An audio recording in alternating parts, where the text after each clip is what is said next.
नमस्कार मंडळी. कुठल्याही कंपनीची आर्थिक तब्येत कशी आहे हे समजून घेण्यासाठी एक खूप महत्त्वाचं डॉक्युमेंट असतं, ते म्हणजे बॅलन्स शीट. तर चला आज आपण हेच प्रकरण एकदम सोप्या भाषेत समजून घेऊया. कधी विचार केलाय की एखाद्या मोठ्या कंपनीची आर्थिक स्थिती, तिची फायनान्शियल हेल्थ फक्त एका नजरेत कशी ओळखायची? म्हणजे हे ऐकायला खूप मोठं आव्हान वाटतं नाही का? पण खरं सांगायचं तर याचं उत्तर अगदी सोपं आहे. ते आहे बॅलन्स शीट.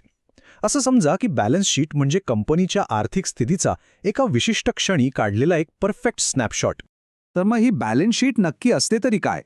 सोप्या भाषेत सांगायचं तर हा एक असा रिपोर्ट आहे जो कंपनीची आर्थिक पोझिशन म्हणजे फायनान्शियल पोझिशन एका विशिष्ट दिवशी कशी आहे हे दाखवतो. जसं की समजा 31 मार्चला किंवा वर्षाच्या शेवटी.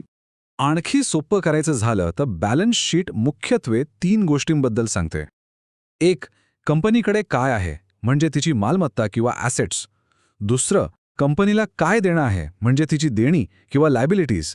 आणि तिसरं, या सगळ्यानंतर मालकांचं काय उरतं म्हणजे इक्विटी. आता गंमत अशी आहे की हे सगळं एकाच अगदी मूलभूत समीकरणावर अवलंबून आहे.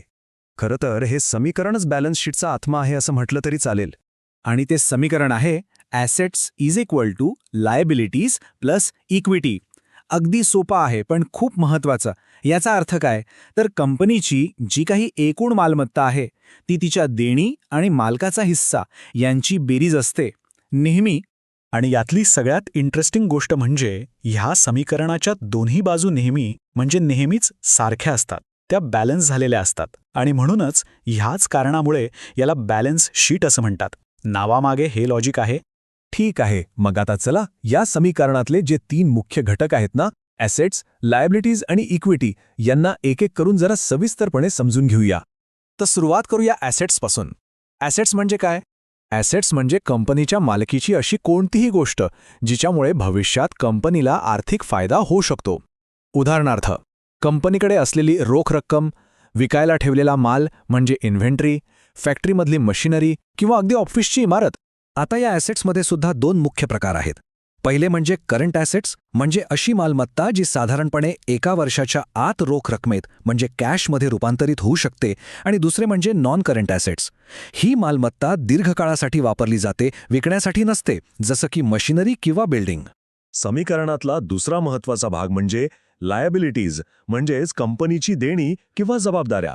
या त्या सगळ्या गोष्टी येतात ज्या कंपनीला इतरांना द्यायच्या आहेत, मग त्या बँकेकडून घेतलेलं कर्ज असो किंवा मालाच्या पुरवठादारांना द्यायचे पैसे असोत.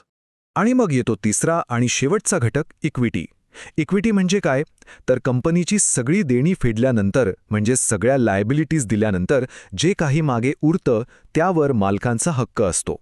त्यालाच इक्विटी म्हणतात. यात शेअर होल्डर्सनी गुंतवलेले पैसे आणि कंपनीने कमावून परत व्यवसायात गुंतवलेला नफा म्हणजेच रिटेन्ड अर्निंग्ज यांचा समावेश असतो. बरं, आता आपल्याला हे 3ही घटक समजले आहेत.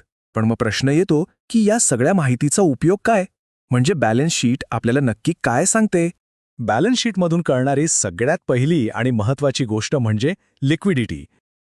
लिक्विडिटी म्हणजे काय? तर कंपनी तिच्या छोट्या-मोठ्या म्हणजे अल्पमुदतीच्या जबाबदाऱ्या वेळेवर फेडू शकते की नाही याची क्षमता. आणि हे तपासण्यासाठी एक खूप सोपा मार्ग वापरला जातो, तो म्हणजे करंट रेशो.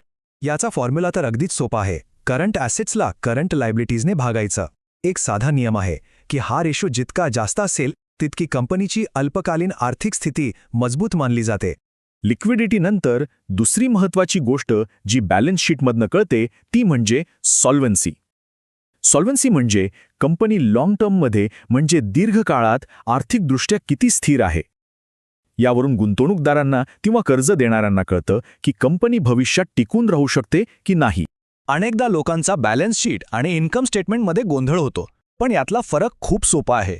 लक्षात ठेवा, बॅलन्स शीट ही एका विशिष्ट दिवसाची आर्थिक स्थिती दाखवते, जसा एक फोटो.